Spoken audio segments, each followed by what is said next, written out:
Hey, my name's Camden. I travel full-time and have been moving to a new country every single month for almost the last 3 years, and these are 10 tips that I think all travel experts know, so we'll see how many you know. These first two are some money-saving tips for you, and the first one is, if you're gonna be renting a car on your vacation, don't make the mistake of renting from the airport locations. Instead, do yourself a favor before your trip and see if the rental car company has a location to pick up from downtown or wherever you're actually going to be staying. And there's a couple of reasons for this, but the short answer is it's more expensive to rent from the airport. In fact, 26% more expensive than if you were to just rent downtown or wherever you're actually heading to. And that's because the rental car companies have to pay a bunch of fees for operating at the airport, but they're nice enough to just pass those fees on to you instead of paying them yourself. Was that sarcasm? Now, obviously, if you are renting outside of the airport, that does mean that you're gonna have to pay for an Uber or something to get to that other location. So do factor that in, and that's why this tip is really perfect for if you're traveling and renting a car for more than, let's say, 5 days, definitely over a week. Anything beyond that, you're definitely gonna be saving some money. So keep that in mind.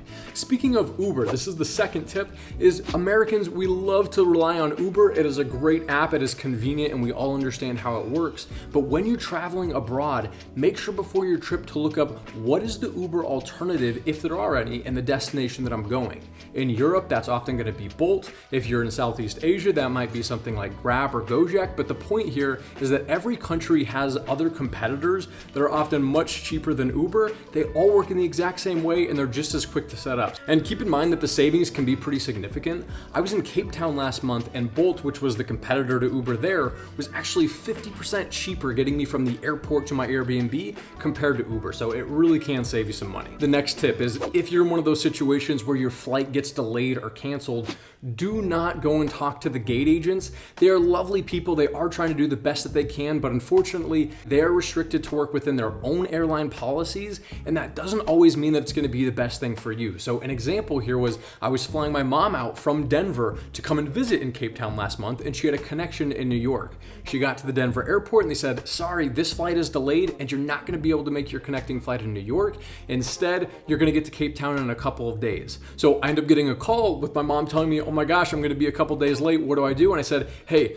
let's abandon the gate agent. I know she's trying to do her best, but there's probably a flight that can get you to New York where you can make that connecting flight on another airline. And there was. We found a Southwest flight that was able to get her to that New York destination in time. She was able to make her flight and arrived in Cape Town, and she didn't have any disruptions in her vacation. And the best part is, when that happens, as long as you have receipts for everything, you can submit that to the original airline, and in almost all scenarios, they're gonna refund you, which they did, and paid for that flight and all the hoopla that my mom had to jump through. So just recognize that you can take things into your own hands, and sometimes that's gonna be the better option. So I default to that, then go to the gate agent if you can't figure anything else out. This next tip is probably one of the most underrated resources when traveling. So picture this, you're walking through a city, let's say somewhere in Europe, and you're trying to find a bathroom, and man, you just can't find it. Well, guess what is all over the place? Hotels.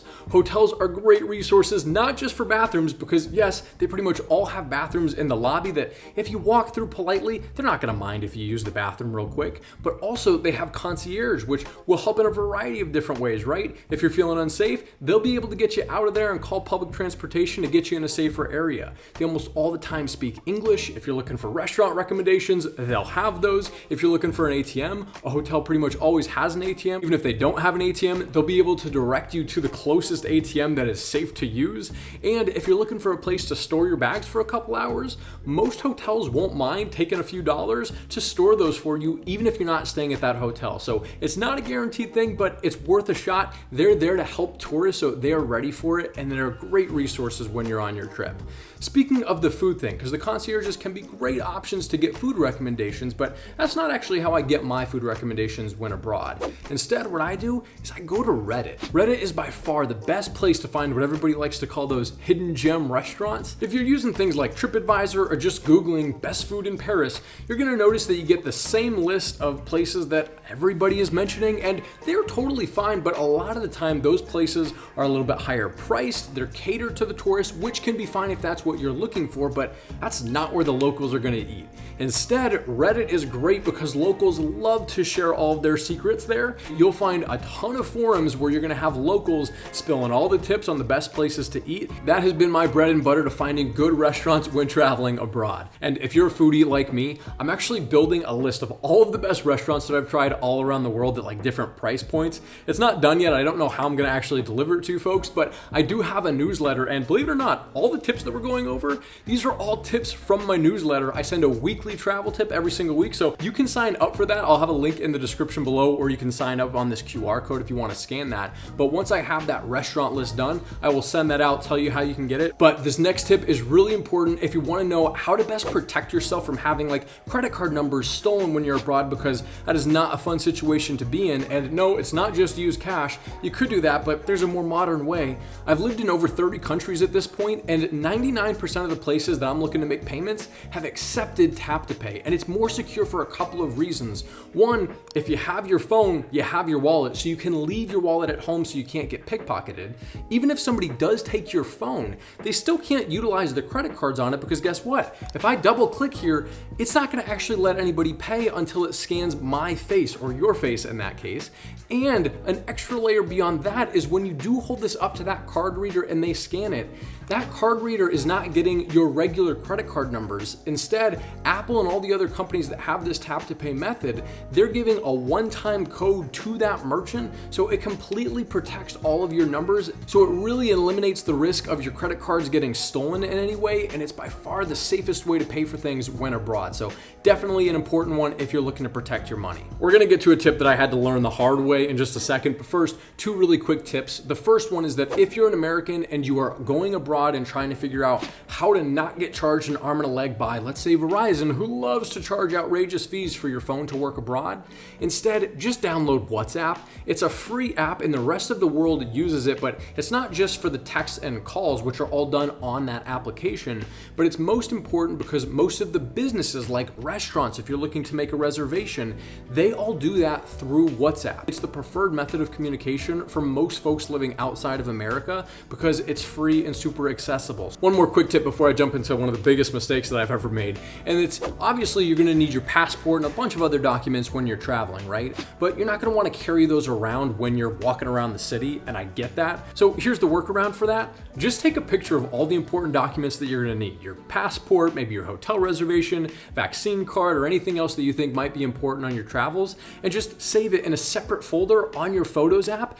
And voila, you don't need now Wi-Fi or any cellular data to access those, and wherever you go, as long as you have your phone, you're gonna have access to all those important documents, and you can leave the important stuff back at the hotel so you don't run the risk of losing them.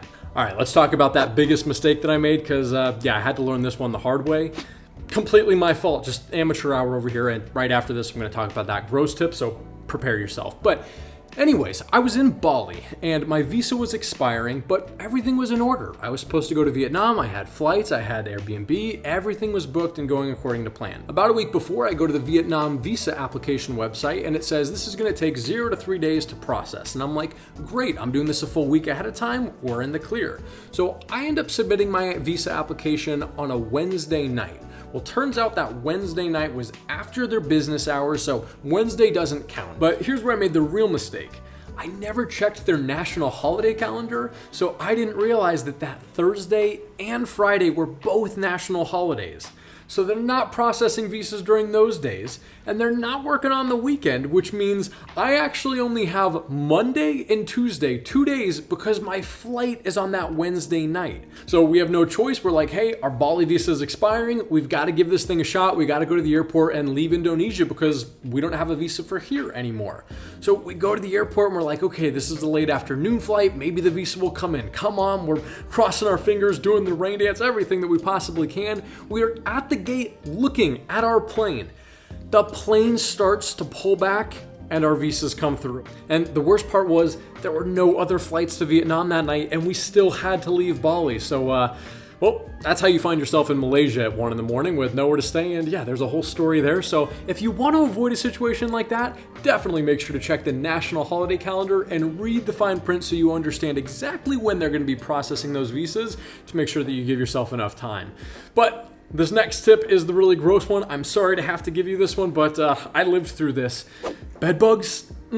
Not fun. Not fun at all. Understand that these things are really good at hiding. I had a suspicion that there might be bed bugs because we woke up with some weird bites. I looked around, I couldn't find anything. We slept another night, woke up just covered with more bites. I finally checked the headboard and some good hiding spots, and yeah, I found what I did not want to find. So check the bed, check around the bed on the floor, check the headboard, and do some research ahead of time of what bed bugs actually look like and what signs they'd leave if they are present in the room, because yeah, we're just not going to talk about that anymore. But if you want to know more about like my actual journey and why I'm moving to a new country every month, or want to know how I'm actually pulling it off and affording it, you can watch this video or this one right here. Those will answer a lot of the questions. But I hope all this was helpful, and we'll catch you guys next time.